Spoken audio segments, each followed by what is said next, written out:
بسم اللہ الرحمن الرحیم۔ السلام علیکم معزز سامعین، میرا تعلق ایک غریب خاندان سے ہے۔ میرے والد کا انتقال ہو چکا ہے اور مجھ سمیت ہم 4 بہنیں ہیں۔ میں چاروں بہنوں میں سب سے چھوٹی اور حسین تھی، اور میرے اس حسن نے مجھے کافی بگاڑ دیا تھا۔ میں اپنے حسن پر نازاں تھی اور باقی بہنوں کو کسی خاطر میں نہیں لاتی تھی، اور ہر روز نت نئی فرمائشیں کرتی تھی۔ دوسرا، میں ماں کی لاڈلی بھی تھی۔ میری تینوں بہنیں میرے مقابلے میں واجبی سی شکل و صورت کی مالک تھیں۔ گھر میں سب سے چھوٹی ہونے کی وجہ سے سب میرا کہنا حکم سمجھ کر ایسے مانتے جیسے میں گھر کی سربراہ ہوں۔ غریبی کی چکی میں پسنے کے باوجود میری اماں اور میری بہنیں میری تمام خواہشات پوری کیا کرتی تھیں۔ اس روز بھی گھر میں داخل ہوتے ہی میں نے نئے موبائل کا مطالبہ کر دیا۔ میری اس نئی فرمائش پر اماں کے ساتھ ساتھ میری بہنیں بھی حیران ہو گئی تھیں۔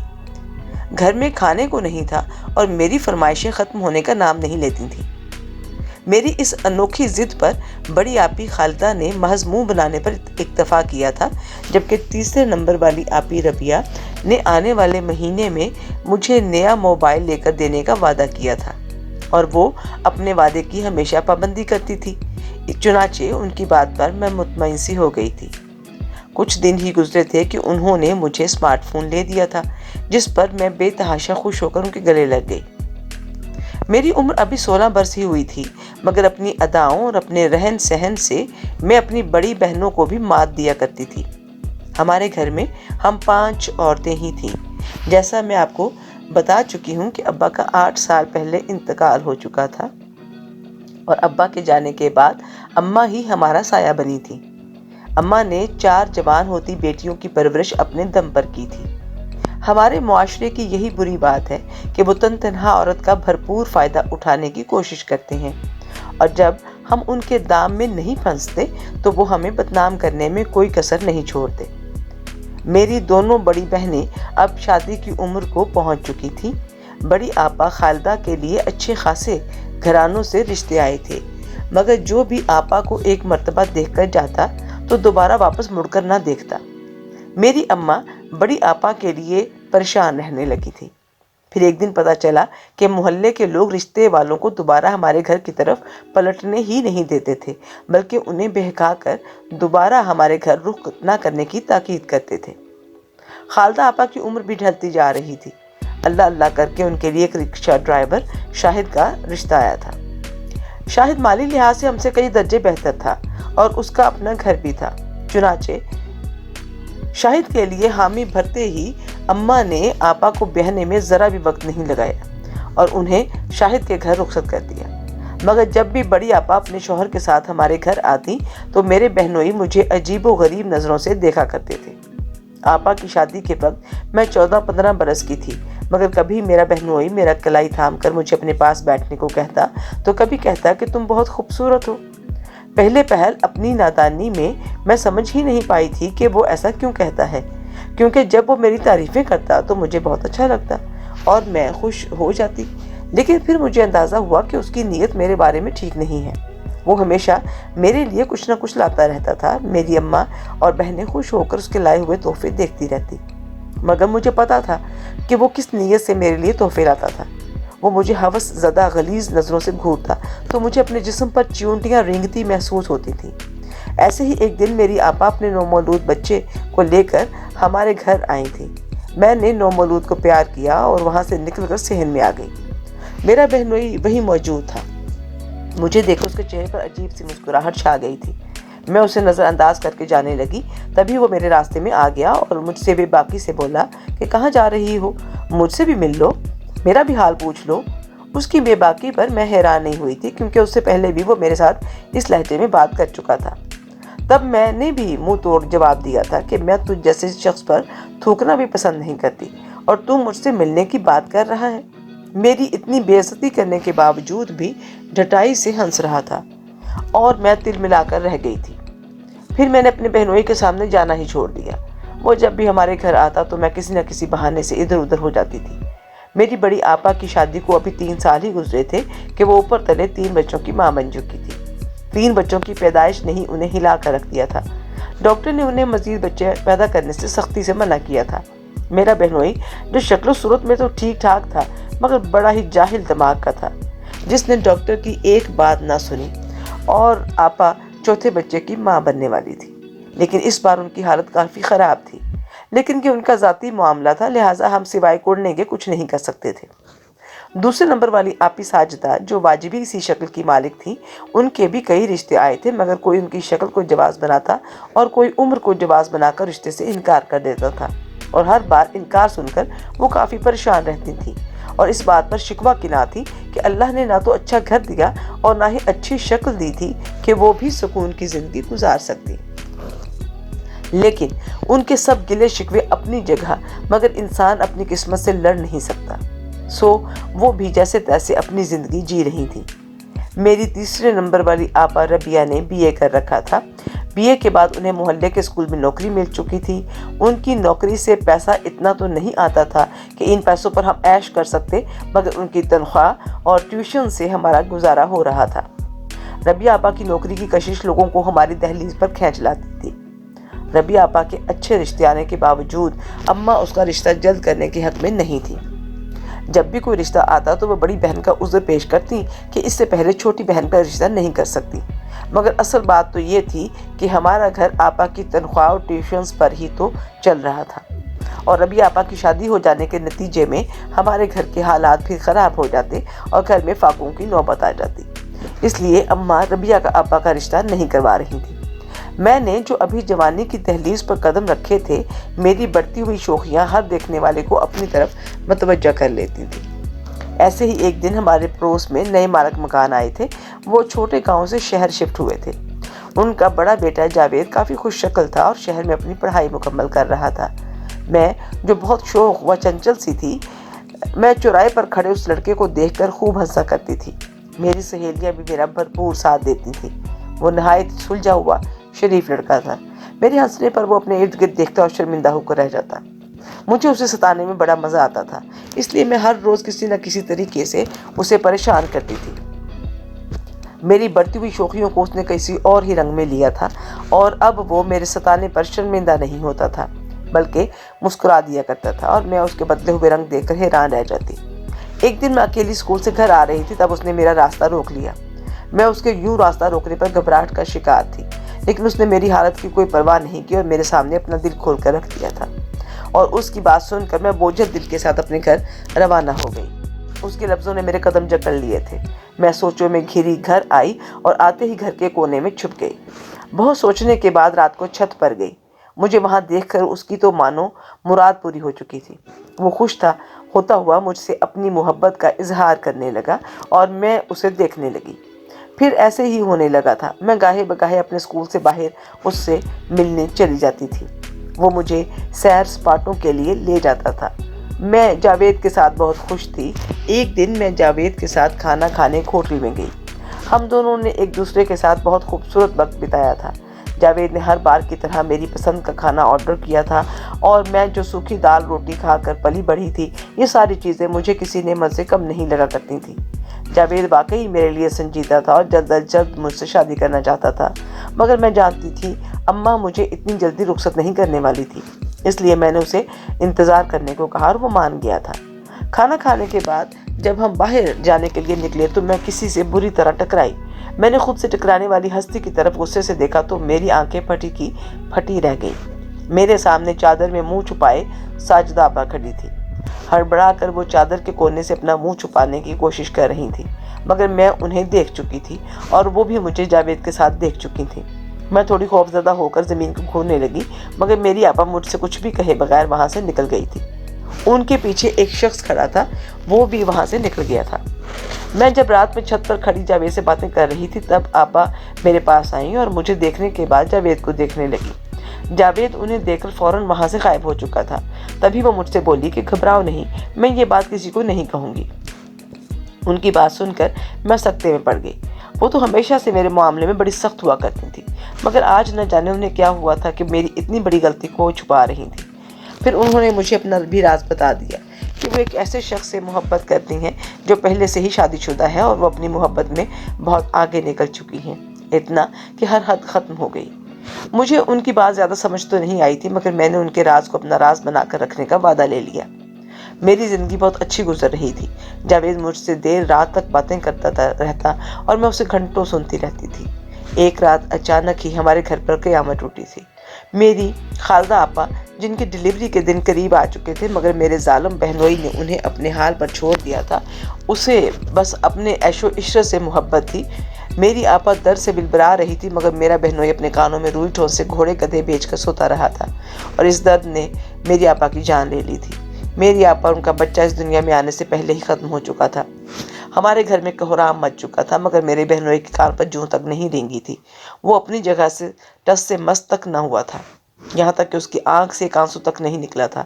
میری اماں کہہ رہی تھی کہ اسے ذہنی صدمہ لگا ہے، مگر میں جانتی تھی وہ تو خوش تھا کہ اسے میری بہن سے چھٹکارا مل چکا ہے اور اسے کوئی تردد بھی نہیں کرنا پڑا تھا۔ آپا کے تینوں روتے بلبلاتے ہوئے بچوں کو میں نے ہی سنبھالا ہوا تھا۔ میری اماں اپنے غموں سے نڈھال ہو چکی تھی، اس لیے وہ گم سم سی ہو کر ایک کونے میں بیٹھی رہتی اور گھنٹوں ایک ہی نقطے کو دیکھتی سوچتی رہتی۔ ساجدہ آپا کے اپنے غم کم نہیں تھے، اس لیے وہ بھی ہر چیز سے کٹی کٹی سی ایک طرف رہتی تھی، اور ربیہ آپا جو ہمارا پیٹ پالنے کے لیے انتھک محنت کرتی تھی، وہ صبح ہوتے ہی گھر سے نکل جایا کرتی تھی، پھر رات گئے ہی گھر آتی تھی۔ میں ایک بھی بچی تھی جو گھر میں فارغ رہتی تھی۔ میرا نہ تو اب اسکول میں من لگتا تھا، نہ ہی جاوید سے بات کرتی تھی۔ ان روتے ہوئے بچوں کو دیکھ کر میرے بھی آنسو نکل آتے تھے۔ ابھی خالدہ آپا کا غم کم نہیں ہوا تھا کہ ہمارے گھر میں ایک اور قیامت ٹوٹ پڑی تھی۔ ایک دن اچانک ہی ساجدہ آپا کے پیٹ میں درد اٹھا۔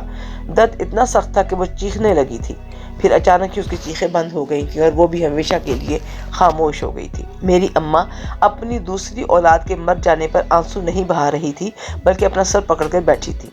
میں اور ربیہ آپا دونوں ہی حیرت سے اماں کو دیکھ رہی تھی، جن کی آنکھیں پتھرائی ہوئی تھیں۔ مجھے تو یقین نہیں ہوتا تھا کہ میری دونوں بہنیں اس دنیا سے رخصت ہو چکی ہیں۔ میں اپنی ربیہ آپا کے کندھوں پر سر رکھ کر روتی اور کہتی کہ ہمارے گھر میں یہ کیا ہو گیا ہے؟ ربیہ آپا، ہمارے پاس اتنی خوشیاں تو نہ تھیں جو اتنے بڑے حادثے ہو گئے ہیں۔ میری بات سن کر ربیہ آپا مجھ سے نظریں چرا کر رہ جاتی تھی، اور میں ان کی نظروں کا چرانا دیکھ ہی نہیں پاتی تھی۔ پھر ایک دن ہی اچانک مجھ پر یہ راز کھلا تھا کہ ساجدہ آپا قدرتی موت سے نہیں مری، بلکہ انہوں نے بچہ ضائع کرنے کی دوائی کھائی تھی جو ان کی جان لینے کا سبب بنی تھی۔ میں یہ تو جانتی تھی کہ میری آپا کس سے محبت کرتی تھی، مگر میں اس بات سے بالکل ہی انجان تھی کہ وہ اپنی خواہشات کو بے لگام چھوڑ چکی ہیں، اور وہ بھی ایک غیر محرم کے ساتھ۔ میری ماں اس بات کا پردہ رکھتے رکھتے گھائل ہو چکی تھی، مگر لوگوں کی معنی خیز نظریں میری ماں کو چین نہیں لینے دیتی تھی۔ ہماری مصیبتوں میں دن بدن اضافہ جا رہا تھا۔ ایک دن میرا بہنوئی میرے گھر آیا اور ہم سب کے سر پر آسمان گرا گیا۔ اس نے میری ماں کے سامنے میری اور جاوید کی حقیقت کھول کر رکھ دی۔ نہ جانے اسے کیسے میرے اور جاوید کے بارے میں علم ہو گیا تھا، اور اب وہ میری ماں پر زور دے رہا تھا کہ وہ میرا نکاح اس سے کروا دے، ورنہ وہ ہم سب کی ایسی بدنامی کرے گا کہ ہم دنیا میں کسی کو منہ دکھانے کے قابل نہیں رہیں گے۔ اس کی دھمکی سے میں بالکل نہیں ڈری تھی۔ میں نے بھی اسے بے خوفی سے کہہ دیا تھا کہ وہ جو کرنا چاہتا ہے کرے، مگر میں اس کے آگے نہیں جھکوں گی اور نہ ہی اسے شادی کروں گی۔ میرے انکار کا اس پر کوئی اثر نہیں ہوا تھا۔ وہ بڑی کمینگی سے ہنسنے لگا اور میری ماں سے کہا کہ میری بات پر غور ضرور کرنا۔ اس کی دھمکی پر میری ماں لرز کر رہ گئی تھی۔ تبھی وہ مجھے سمجھانے کی کوشش کرنے لگی کہ میں اسے نکاح کر لوں۔ ان کی بات سن کر میں چیخی چلائی، مگر میری ماں نے میری ایک نہیں سنی، الٹا مجھے ہی مارنے لگی اور کہنے لگی، اگر تو نے اپنے بہنوئی سے نکاح نہیں کیا تو میں مر جاؤں گی، تو اگر اپنی ماں کو زندہ دیکھنا چاہتی ہے تو اپنے بہنوئی سے چپ چاپ نکاح کر لے۔ جب یہ بات آپا ربیہ کو پتہ چلی تو وہ بھی اماں کو سمجھانے لگی کہ میرے ساتھ ایسی زیادتی نہ کرے، مگر میری اماں بالکل نہیں مانی۔ اس نے میرا نکاح میرے بہنوئی سے پڑھوا دیا، اور اس دن میرا بہنوئی اپنے مقصد میں کامیاب ہو گیا اور میں رخصت ہو کر اس کے گھر میں آ گئی۔ گھر کی حالت بہت خراب تھی، ایسا محسوس ہوتا تھا جیسے کئی دنوں سے صفائی نہیں ہوئی تھی۔ اس نے سب سے پہلے مجھ سے اپنے گھر کے سارے کام کروائے، اور میں اس کے ظلم سے بچنے کے لیے اپنے آنسو پیتی ہوئی سارے کام نپٹانے لگی تھی۔ رات کو بچوں کو سلا کر میں اپنے کمرے میں آئی تو میرا شوہر میرا انتظار کر رہا تھا۔ اسے جاگتے دیکھ کر میری روح فنا ہو گئی، ایسا لگ رہا تھا جیسے قیامت قریب آ گئی ہو۔ تب وہ میرے پاس آیا اور میرا ہاتھ سختی سے پکڑ کر مجھے اپنی طرف کھینچا اور مجھ سے کہنے لگا، اب بتا، تم مجھے روک سکتی ہے کیا؟ میں اس کی بربریت پر روتی رہی تھی، مگر اسے مجھ پر رحم نہیں آیا تھا۔ میں جو 17-18 سال کی تھی، اس ایک رات نے مجھ سے میرا سب کچھ چھین لیا تھا۔ میں کبھی اپنی ماں کو دوش دیتی تو کبھی اپنی قسمت کو۔ میرا شوہر نہ صرف مجھ پر ظلم کیا کرتا تھا بلکہ اپنے معصوم بچوں پر بھی گالیوں کی برسات کرتا تھا۔ جب بچوں کو بھوک لگتی اور وہ رونا شروع کر دیتے تو وہ انہیں خوب برا بھلا کہتا اور کبھی مجھ سے کہتا کہ ان منحوس بچوں کو چپ کراؤ ورنہ جان سے مار دوں گا۔ اس شخص سے کوئی بعید بھی نہ تھا کہ وہ اپنے آرام کے لیے اپنے بچوں کو ہی ختم نہ کر لے۔ اس کے خوف سے میں بچوں کو چپ کرواتی، وقت کے ساتھ ساتھ میں اپنی زندگی سے سخت بیزار ہو چکی تھی۔ کبھی میرا جی چاہتا کہ خود کو ختم کر لوں یا پھر کہیں دور بھاگ جاؤں جہاں وہ ظالم شخص نہ ہو۔ کبھی کبھی مجھے جاوید بھی بہت یاد آتا تھا جس کے ساتھ میں نے اپنی زندگی کا خوبصورت وقت گزارا تھا۔ ایک رات میری طبیعت سخت خراب تھی، عجیب سی بے چینی سارے وجود پر چھائی ہوئی تھی۔ تبھی میرا شوہر میرے پاس آیا اور مجھ سے عجیب سے تقاضے کرنے لگا۔ میں نے اسے کہا بھی کہ میں سخت بیمار ہوں، مگر اسے کسی کی بیماری کی کوئی فکر نہیں ہوتی تھی۔ وہ تو بس اپنی پیاس بجھانے کی کوشش کرتا تھا اور میں جانتی تھی اس جیسے جاہل شخص کو انکار کرنے کا مطلب اپنی موت کو دعوت دینا تھا۔ اس لیے میں نے اس کے تقاضوں کو مان لیا، مگر جب بھی وہ میرے قریب آتا تو میرا جی چاہتا کہ زہر پی کر مر جاؤں۔ دوسری صبح میں نے طے کر لیا تھا کہ اب مجھے اس جاہل شخص کے ساتھ زندگی نہیں گزارنی۔ اس لیے اس کے کام پر جانے کے بعد میں بچوں کو کمرے میں قید کر کے گھر سے نکل گئی تھی۔ میری راہ جاوید کے گھر کی طرف تھی۔ میں جانتی تھی جاوید کو میری جدائی کا بہت بڑا صدمہ لگا تھا۔ وہ کافی دن تک بیمار بھی رہا تھا۔ مجھے پورا یقین تھا کہ میں جب اسے بتاؤں گی کہ میں اپنا سب کچھ چھوڑ کر تمہارے پاس آ گئی ہوں تو وہ مجھے ضرور قبول کر لے گا۔ لیکن یہ کیا؟ جب میں جاوید کی گلی میں پہنچی تو وہاں کافی دھوم تھی، لوگوں کا ہجوم تھا۔ تب میں نے اپنے پاس سے گزرتے ہوئے ایک بچے سے پوچھا کہ اس گھر میں کیا ہو رہا ہے۔ اس بچے نے بتایا کہ وہاں کل شادی ہوئی ہے اور آج ولیمہ ہے۔ اس بچے کی بات سن کر میرے جسم سے جیسے جان ہی نکل چکی تھی۔ میں جس قدموں سے آئی تھی ویسے ہی پلٹ گئی تھی۔ میری آنکھوں سے آنسو نکل کر گالوں پر گر رہے تھے۔ میں گھر آئی تو میں نے دیکھا 4 سالہ اذان اپنے دونوں بھائیوں کو سنبھالنے میں ہلکان ہو رہا تھا، جبکہ 2 سالہ اشر اور 1 سالہ سارم دونوں ہی بے تحاشا رو رہے تھے۔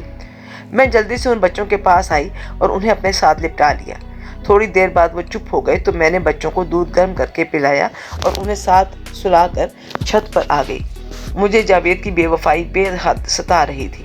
جی چاہ رہا تھا میرے ارد گرد کا سب کچھ تباہ و برباد ہو جائے اور سب سے پہلے میں ہی ختم ہو جاؤں۔ میں جو منہ پھٹ تھی، اپنی ہر فرمائشیں ضد کر کے پوری کیا کرتی تھی، مجھے زندگی نے ایک نہ ختم ہونے والی چپ لگا دی تھی۔ ایک دن میری آپا ربیہ میرے گھر آئی، وہ جو ہمارے گھر کی سب سے سمجھدار بیٹی تھی، جو اپنے دن رات ایک کر کے صرف ہمارا پیٹ پالنے کی خاطر جگہ جگہ کے دھکے کھاتی رہتی تھی۔ انہیں ان کے صبر اور ایثار کا صلہ بہت خوبصورت ملا تھا۔ ان کی شرافت دیکھ کر انہیں ایڈوکیٹ بلال نے رشتہ بھیجا تھا۔ میری اماں تو ربیہ آپا کی قسمت پر رشک کرتی رہ گئی تھی۔ پھر انہوں نے ربیہ آپا کو رخصت کرنے میں ذرا دیر نہیں لگائی تھی۔ اب سمیہ آپا اپنے شوہر کے ساتھ ایک خوبصورت زندگی گزار رہی تھی۔ میرے جیسے لوگ ان کی زندگی پر صرف رشک کر سکتے تھے اور کچھ نہیں۔ میری آپا نے جب میری حالت دیکھی تو کتنی ہی دیر تک حیرانگی سے مجھے دیکھتی رہی تھی۔ میرے اندر کو دھنسی ہوئی آنکھیں، زرد رنگت اور عجیب سا حلیہ انہیں پچھتاوے میں ڈال گیا تھا۔ وہ کتنی دیر تک اپنے آنسو بہاتی رہی تھی۔ پھر جب کچھ سکون ہوا تو مجھ سے کہنے لگیں کہ تم ایسے ظالم شخص سے چھٹکارا حاصل کر لو اور اس معاملے میں تمہاری پوری مدد کروں گی۔ ان کی بات سن کر میں کتنی دیر تک خاموشی سے انہیں دیکھتی رہی، پھر اپنی زندگی پر غور کرنے لگی۔ واقعی میری زندگی ایسی نہیں تھی جس سے سمجھوتا کیا جا سکتا تھا، مگر میں سمجھوتا نہیں کرتی تو ان بچوں کا کیا ہوتا جو اپنی ایک ماں کو کھو کر دوسری ماں کو کھونے کی طاقت نہیں رکھتے تھے۔ چنانچہ ان بچوں کی خاطر میں نے اس جہنم میں رہنا بھی قبول کر لیا تھا۔ میں دوبارہ ان سے ان کی ماں کو جدا نہیں کرنا چاہتی تھی۔ ان کی خاطر میں شاہد کے ساتھ گزارا کر لوں گی۔ میری بات سن کر ربیہ آپا نے مجھے اپنے سینے سے لگا لیا۔ میں انہیں رخصت کر کے اپنے بچوں کے کام نپٹانے لگی۔ رات گئے میرا شوہر گھر آیا تو میں اسے دیکھ کر حیران ہو گئی۔ اس کی آنکھیں سرخ ہو رہی تھیں۔ وہ آج مجھ پر گرجا بھی نہیں تھا۔ میں نے اسے نظر انداز کیا اور اپنے کاموں میں مصروف ہو گئی۔ رات کے وقت میں اپنے کمرے میں آئی تو دیکھا میرا شوہر جاگا ہوا تھا۔ اسے جاگتا دیکھ کر میں جھجکی تھی کہ وہ کیوں جاگ رہا ہے۔ جب میں اپنی جگہ پر جا کر لیٹ گئی تو اس نے نرمی سے میرا ہاتھ اپنے ہاتھ میں تھام لیا۔ میں اس کی نرمی پر حیران ہو کر اسے دیکھنے لگی۔ تبھی وہ مجھ سے بولا، نازیہ مجھے معاف کر دو، میں نے تمہارے ساتھ اور تمہاری آپا کے ساتھ بہت غلط کیا ہے۔ مجھے اپنے کیے پر بہت شرمندگی ہے۔ میں بہت کمینہ انسان ہوں جس نے نہ تو تمہاری بہن کی قدر کی اور نہ تمہاری۔ اس نے بھی میرا بہت خیال رکھا تھا اور ہمیشہ میری بات کو اہمیت دی تھی، لیکن میں نے اس کی قدر نہیں کی۔ اس کی یہ باتیں سن کر میں حیران ہو کر اسے دیکھنے لگی۔ مجھے یقین نہیں ہو رہا تھا کہ وہ وہی شاہد ہے جو دوسروں کو دکھ دے کر خوشی محسوس کرتا تھا۔ شاہد اپنی ہی دھن میں بول رہا تھا، میں تمہارا بھی گنہگار ہوں، جس طرح میں نے تمہارے ساتھ جبراً شادی کی اور تم پر بھی ظلم ستم سے روا رکھا، میں تم سے بھی بہت شرمندہ ہوں۔ میں شاہد کے اس رویے پر حیران تھی، لیکن اس کی باتوں پر یقین کے سوا میرے پاس کوئی چارہ نہیں تھا۔ اس نے وقت رہتے ہوئے مجھے یقین بھی دلا دیا تھا کہ وہ بدل گیا ہے، اور اب وہ مجھے عزت اور محبت دیتا تھا جس کی میں حقدار تھی، اور میں بھی خوش تھی کہ میں نے اپنا گھر اور اپنی بہن کے بچے در بدر ٹھوکریں کھانے سے بچا لیے تھے۔